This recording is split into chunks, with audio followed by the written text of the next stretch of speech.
Steelers Nation, what a wild stretch this team has been living through, and a lot of people outside Pittsburgh still have no idea how dramatic that turnaround on the defensive side actually was.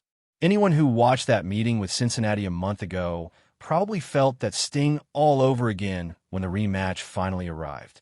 Back then, everything that could go wrong did, with their receivers running free across the middle, their quarterback standing tall like he was tossing passes in the backyard, and an entire defense looking like it had no answers for anything thrown its way. That performance lingered like a bruise you cannot hide. And when players from the other side start bragging afterward about how predictable everything looked, that only adds fuel to a fire that never stops burning in Pittsburgh. This time, though, something felt different even before the points began piling up. You could see an energy shift from the first snap, a willingness to attack space with speed instead of staring at it and waiting for someone to spring open. The Steelers came out with a completely revamped approach, something far more creative than just rearranging pieces on the chalkboard. You could tell the coaching staff sat down after that ugly showing in Cincinnati and ripped up the blueprint, not just adjusting a few routes or altering a coverage, but rebuilding the entire structure of how the defense needed to play. And if anyone thought players would hide the details, they didn't. They spelled out exactly what changed and why it mattered. More outside linebackers flooding the field, far fewer linemen dropping into those shallow zones, and a clear emphasis on speed clogging up the middle instead of letting Cincinnati dictate everything. They kept things unpredictable, disguised intentions, and made the opposing quarterback move constantly instead of letting him stand still and pick his spot. It was far from flawless, but it was millions of miles better than what Steelers fans were forced to deal with a month earlier. The middle of the field, once a gaping wound, suddenly became a traffic jam. Even when the pass rush did not rack up flashy numbers, it still created discomfort. You saw the quarterback rolling out more than he wanted to, throwing across his body, and feeling the game change around him. And when the defense puts points on the board not once, but twice, you know the energy in the building is going to tilt heavily in their direction. A big part of this transformation came from actual personnel changes, not just the playbook. Sometimes when a group keeps struggling, the inevitable happens. Bodies shift, rotations tighten, and opportunities open. One major change was forced by injury, with Deshaun Elliott going down, and that moved Jalen Ramsey into a more permanent safety role where his quietly looked sharper every week. Then, there was the move away from a struggling veteran who simply was not performing at the level this team needed. Replacing him with Kyle Duggar, who has stepped in like some kind of unexpected gift from the sky, completely reshaped the attitude in the secondary. He has been everywhere, hitting hard, reading plays, jumping routes, doing everything a coach dreams of when redesigning the back end of a defense. And then there is James Pierre, the player no one outside the locker room really talked about before this. When he stepped into a bigger role because of another injury, he didn't only hold his own, he took over. 6 tackles, 2 pass breakups, and a scoop and score only tell part of the story. His open field tackling looked sharper, his reactions faster, and his confidence unmistakable. Even teammates pointed it out, saying that while the outside world barely noticed him, the locker room knew he was grinding and improving. When veterans go out of their way to highlight how consistently someone has been building up his game over the years, that speaks volumes. On top of that, Patrick Queen delivered one of his most physical performances in a Steelers uniform, meeting Pierre at the ball carrier time after time with a level of aggression that set the tone. Every time those two converged, you could feel the message they were sending. Nothing cheap, nothing soft, nothing given for free. It was straight-up Pittsburgh football, the kind fans always expect but have not consistently seen this season. Still, as much as the win brought relief, it also came with a reminder. This team cannot afford to repeat a pattern that has plagued the season. Too often they put together an inspired, creative, energetic defensive game one week and then stroll into the next matchup thinking the same formula will simply work again. Every opponent is different. Every challenge requires tweaks. If this defense wants to build something real, the adjustments cannot be a one-week spark. They have to become the identity. They have to become the standard. And speaking of identity, The offensive storyline coming out of this game might be just as intriguing as what happened on the defensive side. The dynamic between the quarterbacks and the offensive line has been a topic brewing for weeks. When you watch how the protection looked with Mason Rudolph behind center compared to recent games, the difference was glaring. It wasn't just that the line suddenly played like a dominant force. It was that Rudolph stayed put, remained steady, and let the protection do its job. There was no drifting, no side-to-side panic, no early escape attempts. He stayed right where the line expected him to be, and they built a clean wall around him. That stability changes everything. When linemen know the exact landmark behind them, they can anchor, redirect defenders, and keep the pocket intact. That rhythm showed itself over and over again. Rudolph wasn't touched. Not once during an entire half of football.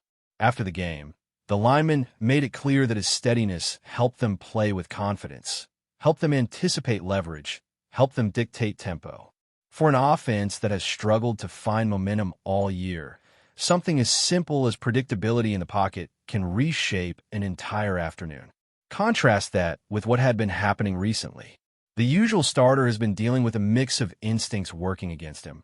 Quick reactions turning into unnecessary movement, a little too much belief in his ability to escape pressure, and far too many plays ending with him absorbing hits he didn't need to take.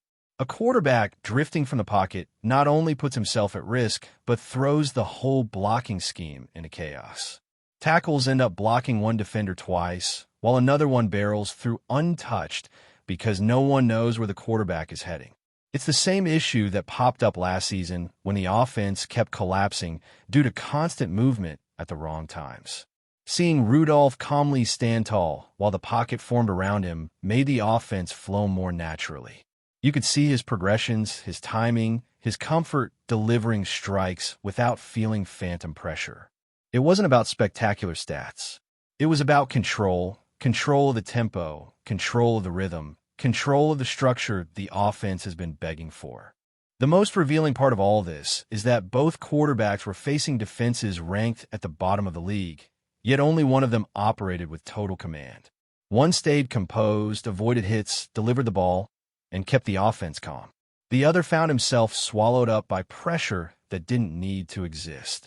When you start asking yourself which problems are caused by the line and which are created by the quarterback, the picture becomes a lot clearer. And that brings everything back to the idea of fit. Sometimes the best player on paper isn't the best fit for the moment. Sometimes a guy who keeps the structure intact solves more problems than someone with flashier tools. This offense has been begging for stability, and for at least one afternoon, that is exactly what it received. And as the conversation shifts toward what comes next, the pressure starts to build in a different way.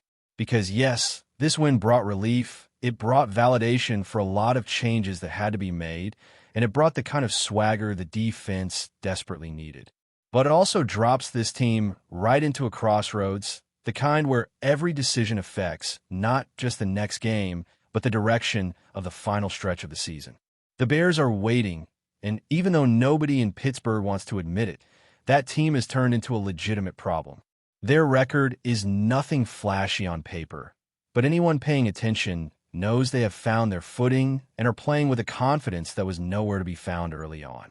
Traveling to face a group like that comes with its own challenges, especially when the Steelers have shown a habit of putting together a strong performance and then losing all sense of urgency the following week. That inconsistency is what has made this season feel like a roller coaster. Every time the defense shows up with energy, creativity, and spark, the next matchup ends up looking like a rerun of the same old mistakes. That pattern cannot continue. If the coaching staff wants this defensive resurgence to stick, they must actually keep innovating. They cannot assume the same looks that confused Cincinnati will confuse Chicago. They cannot expect Pierre to have another scoop and score just because he delivered one last week. They cannot expect Duggar to fall out of the sky again with perfectly timed instincts. Those things happen because of preparation and commitment, not magic. And now the challenge becomes duplicating that work without waiting for embarrassment or outside noise to spark the fire again. The players know this. After the game, Some of them talked about how much pride had taken a hit after the mess in Cincinnati. You could feel how personal it was. But personal feelings are dangerous when they only show up after humiliation. Good teams don't need to be backed into a corner to play with edge. Good teams show that edge every week. They don't wait to be doubted. They don't wait to be called out. They attack because that is who they are. And this defense, with all of its experience and talent and physicality, should never need an external push to do its job. That is why the spotlight is now on the coaches in a different way. They proved they could reinvent their approach when everything was on the line. Now, they need to prove they can keep reinventing without the crisis. They need to show creativity is not something reserved for desperation, but for identity. Because the moment they fall back into that predictable rhythm, the same problems will return. Opposing offenses adjust quickly. They study tendencies. They look for patterns. And if the Steelers become predictable again, then everything they achieved in this one becomes nothing more than a temporary fix. Meanwhile, the offense sits at a turning point of its own. The quarterback decision in the next few days will shape the tone of the entire week. The injury to the starter complicates things, not just because of the physical limitation, but because of what it means emotionally to a locker room. Players pay attention to body language. They pay attention to tone. When the offense senses panic or hesitation from their leader, it trickles down to everyone else. Confidence is contagious, but so is doubt. And right now, this team must operate with absolute clarity. Rudolph delivered clarity. His calmness delivered clarity. Even the huddle looked more relaxed. There was no panic, no yelling, no frantic gestures. The offense moved with rhythm. The line fired off the ball with confidence, knowing exactly how the play would develop. Receivers trusted their timing. Running backs trusted their gaps. And even when a play fell apart, there was no sense of collapse. It felt like an offense that understood itself again. That alone is something this team has been missing for far too long. The biggest takeaway from Rudolph's performance isn't the statistics or even the touchdown drive. It's the sense of structure he brought. He played within the offense instead of trying to outrun it. He stayed calm instead of creating chaos. And most importantly, he made the line look like a strength instead of a liability. When a line looks functional, everything else becomes easier. Play action becomes a threat. The run game becomes more efficient. The receivers stop shortening routes out of fear of immediate pressure. Everything flows. And for this offense to operate with any kind of consistency, they need the version of the line that showed up for Rudolph, not the version that has been scrambling for weeks, trying to compensate for unpredictable movement behind them. But before we dive in, don't forget to subscribe to Steelers Nation Central and hit the like button on this video. Your support helps us keep bringing you the latest updates on the Pittsburgh Steelers. And don't forget to share your thoughts on the news in the comments below.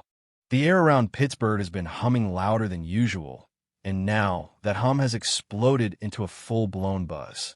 Word from inside the Steelers facility is that something enormous has just gone down, something big enough to flip the team's entire season narrative on its head.